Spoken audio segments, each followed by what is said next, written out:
this presentation. So today I'm going to talk about the impact of e-maintenance over industrial processes. So my thematic is industrial thematic. So as you know, during the course of the industrial 4.0 era, companies have been exponentially developed and have digitized almost the whole business system to stick to their performance targets and also to keep or even to enlarge their market share. So maintenance function has obviously followed the trend, as it's considered as one of the most important processes in every enterprise, as it impacts a group of most critical performance indicators such as cost, reliability, availability, quality, safety, and productivity.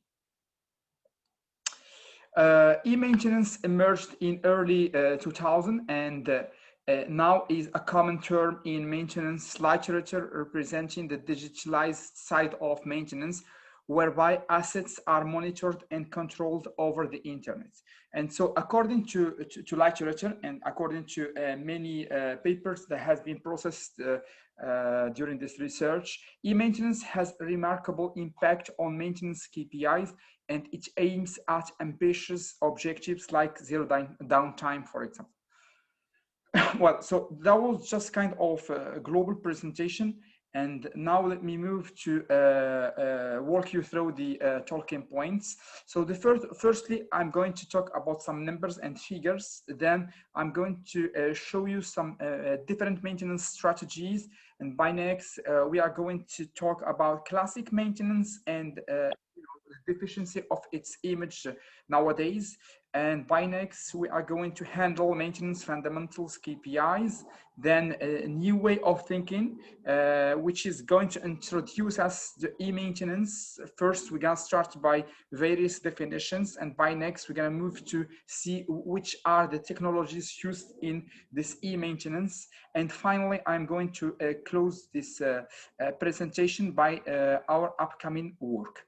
Well, so these are some numbers and figures just to show you actually the importance of the maintenance function in each enterprise or in each business.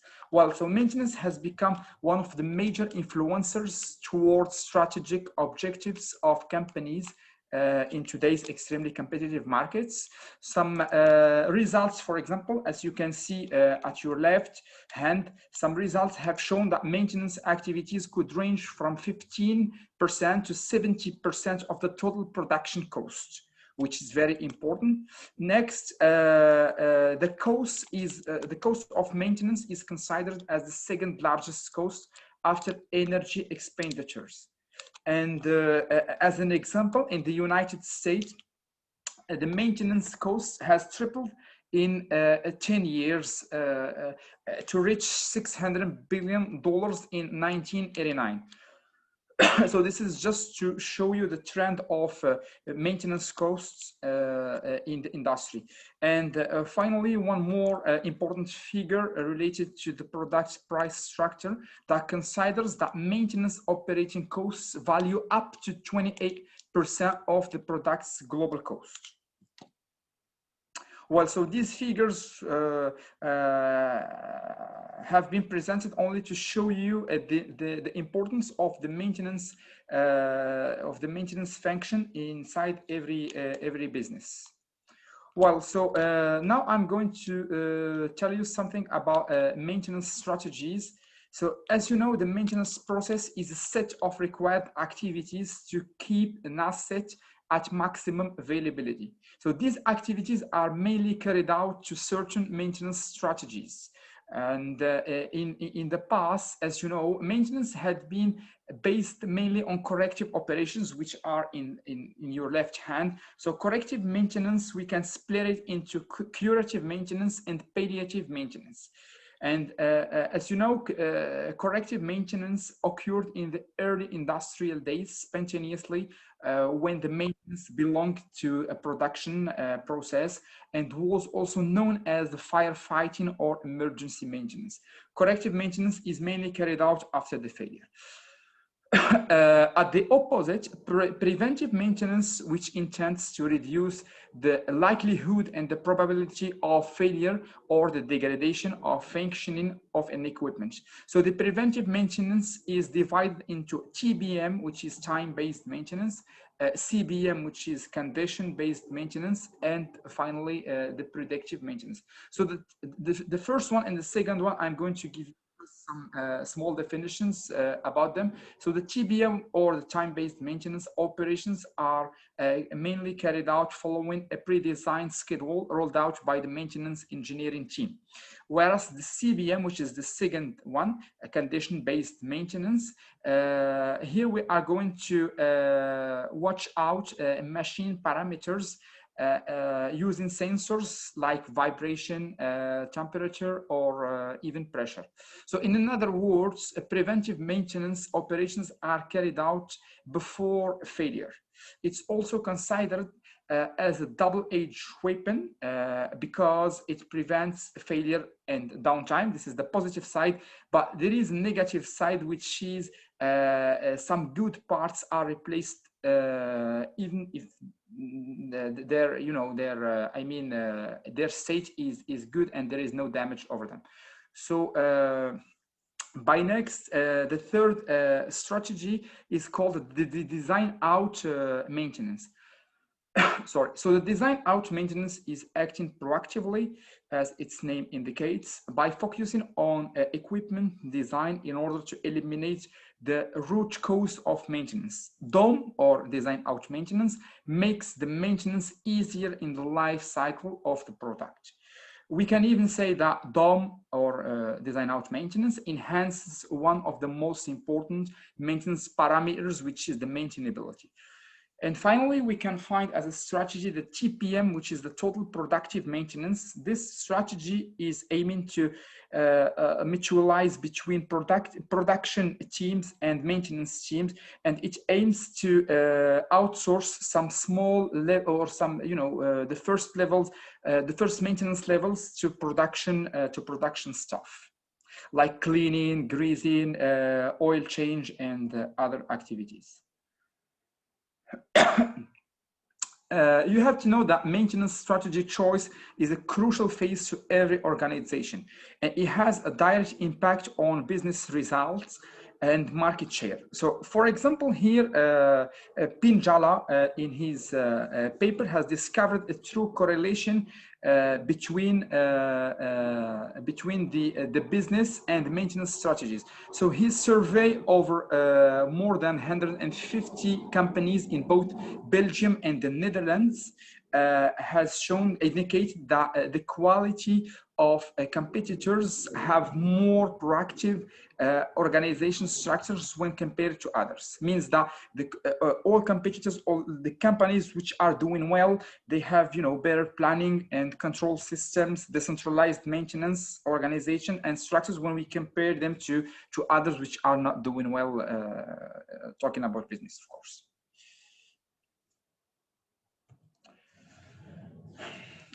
Now I'm going to just show you the maintenance timeline. So as you know, in spite of the fact that maintenance is a necessity, most of industrial actors are still considering maintenance as a necessary evil. And this negative image was attributed to maintenance long time ago, since this period, for example, between 1940 and 1960, when only maintenance operations were carried out and maintenance teams came just to fix things when they broke. A few decades ago, maintenance function was viewed as an inherent part of the production function and very tough to manage. So it was it wasn't as an independent department, but it was part of the the production function, or it was as a production sub-function. And decades before, as the technologies grew and systems became more complex, maintenance has been developed as well, and became including technical and management knowledge. And this is why we have seen earlier that we had new maintenance strategies like design out maintenance or even TPM, total productive maintenance. So the maintenance timeline, some statements, I'm going to highlight them. Like, for example, maintenance is seen as necessary evil, and this one has started with maintenance since the beginning, when it was as a production subsystem. Maintenance objectives have to be aligned with business objectives, and afterward, when we have figured out that maintenance is very important and crucial in every business, so we say this statements, which is the maintenance objectives, should be aligned with business objectives. And finally, maintenance couldn't keep business KPIs above target. Unfortunately, here I'm talking about the classic maintenance, which is unable to keep the KPIs above the target. So some works have been carried out in different fields, like food industry, wastewater treatment plants, aviation, and general industry, and they have all advised to move up quickly from the classic maintenance to the e-maintenance. Well, so here I'm going to show you some maintenance KPIs that is going to allow us to measure our maintenance function performance. So first, I'm going to start by the cost, which is an obvious key indicator performance. By next, there is the reliability, which is strongly related to maintenance. After that, there is an availability, which is the result of a good maintenance. Then there is a safety, which is an inherent part of maintenance and one of the most important KPIs. By next, there is the productivity, which is the most important objective. And then we have the quality of products. By next, we're going to find the environment. And finally, the maintainability, which is the capacity to maintain our equipments and products. So based on these KPIs and based on the timeline of maintenance, and as many papers recommend to move on to the next generation of maintenance, which is e-maintenance, and new thinking ways have been appeared. And then we can say that the new way of thinking starts first by giving up looking at the maintenance as a necessary evil. The second one is that the maintenance contribute to business objectives. And likewise, the final one, the new thinking aims to change the maintenance role from fixing breakdowns to taking into account the product life cycle management, or what we call it assets management. So these are the main sentences of the new way of thinking that are going to allow us to go and move on to the next maintenance generation. Talking about the new way of thinking, so we have defined the product life cycle, which includes the four major steps. Let me start with the design and engineering, which is the most important phase, or the first phase, the very first phase. By next, we have the manufacturing phase, which is the second phase. The third phase is the usage, when the product is between customers' hands. And finally, the disassembling and the recycling. So in each phase, we have to maintain a number of KPIs.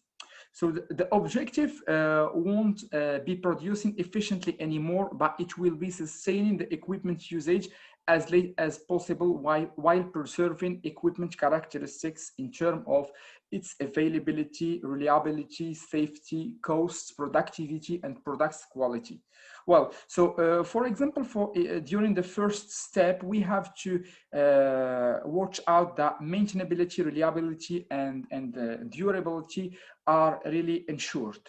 By the next, in the second phase, we have to watch out on the same KPIs. And in the third step, availability and reliability, you know, when the product is between customers' hands, so availability and reliability are strongly recommended. And finally, during disassembling and recycling, we have to take into consideration the durability and circular economy. So maintenance objectives have been defined to each product life cycle while maintaining the global maintenance objective, which is to maintain the product conditions and expected services all along its life cycle. Objectives by phase are under each phase. So which means that the main objective is to maintain the product conditions and expected services all along the life cycle. Well, so new way of thinking is actually based in two concepts. The first concept, which is the eco-efficiency. So the eco-efficiency consists of considering, considering the maintenance in all product life phases, and not only as a set of operations during the product phase, which means we have to consider the maintenance in all product life cycles, sustain the equipment usage as late as possible, and finally preserve equipment characteristics. The second concept of the way of thinking is the value chain. So as maintenance is contributing to value creation during each phase of the 4 products life cycle steps, and thus to the whole enterprise, we can therefore talk about a maintenance, I mean a value chain, which is on your right hand. This value chain must be supported at each cycle step to ensure that assigned objectives have been fulfilled properly. If all objectives are reached, then the global chain is working correctly. So the value chain aims to keep the functional level of the product and to preserve all its characteristics, as well as to be in line with business objectives. So these are, if you'd like to say, the sum up of the two concepts of the new way of thinking.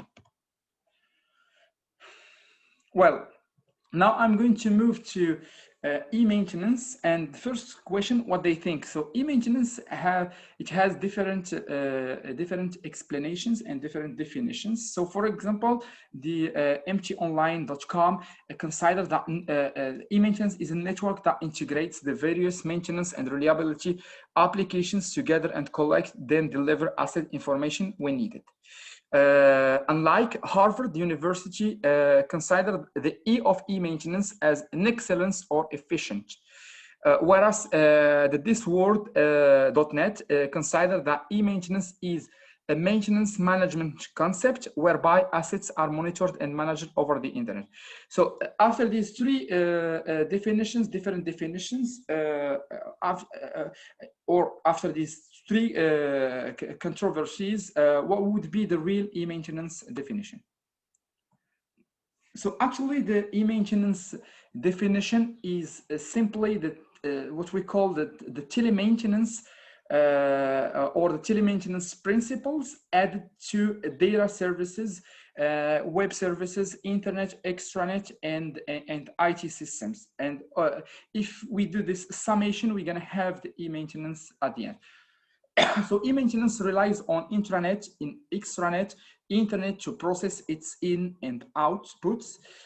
In order to fulfill its tasks, e-maintenance uses means of communication, processing, and storage. And you have to know that IT systems play a major role to make e-maintenance tasks successful.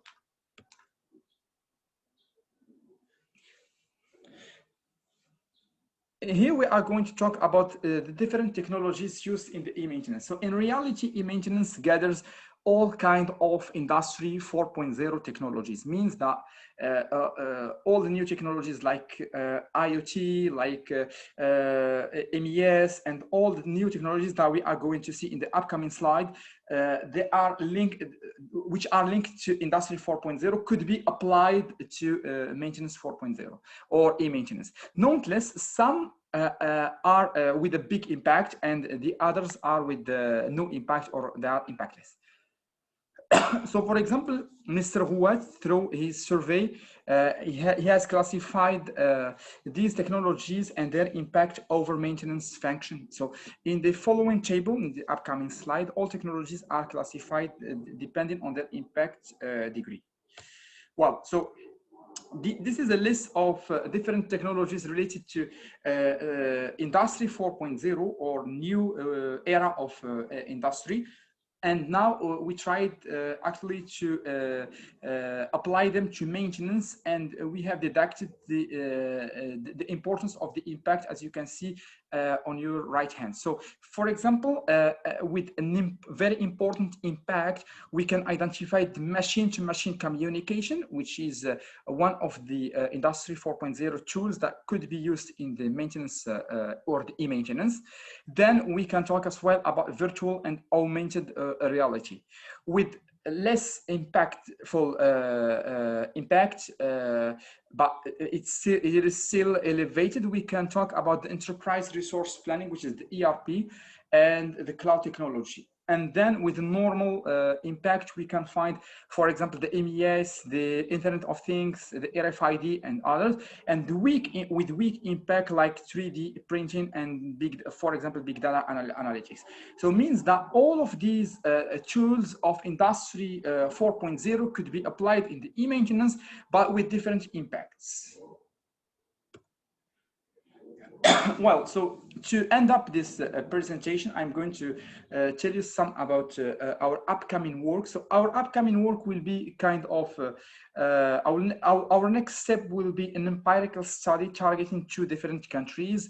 We have chosen these countries because they have coped amazingly with the COVID-19 pandemic, which are France as one of the most developed and industrial European economies with a huge consumer market, and also Morocco, which is considered one of the fastest growing economies in Africa and in all over the world, with ambitious objectives and a versatile economy encompassing local and international companies. So our survey will target 3 sectors, or all sectors. We don't have any discrimination between companies. So we are going to target the primary sectors like extraction and mining. We are going to target the secondary sectors,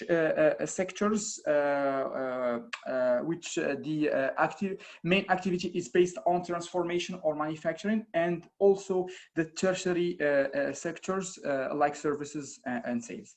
So as I said, the campaign doesn't discriminate companies and would target organizations regardless their turnover, sectors, and activities.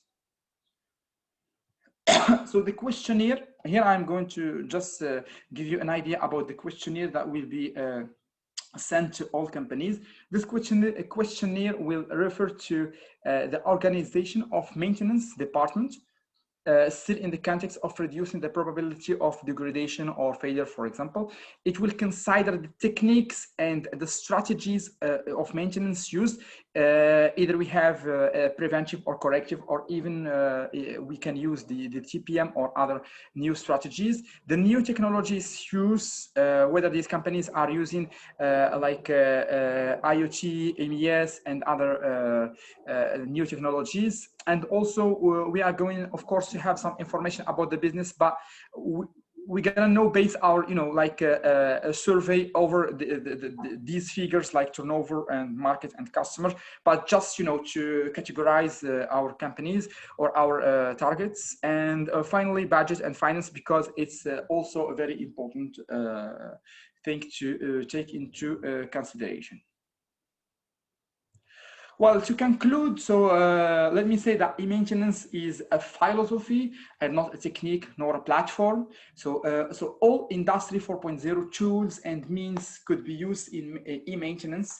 Nevertheless, some are definitely impactful, as we've noticed in the table, and while the others aren't.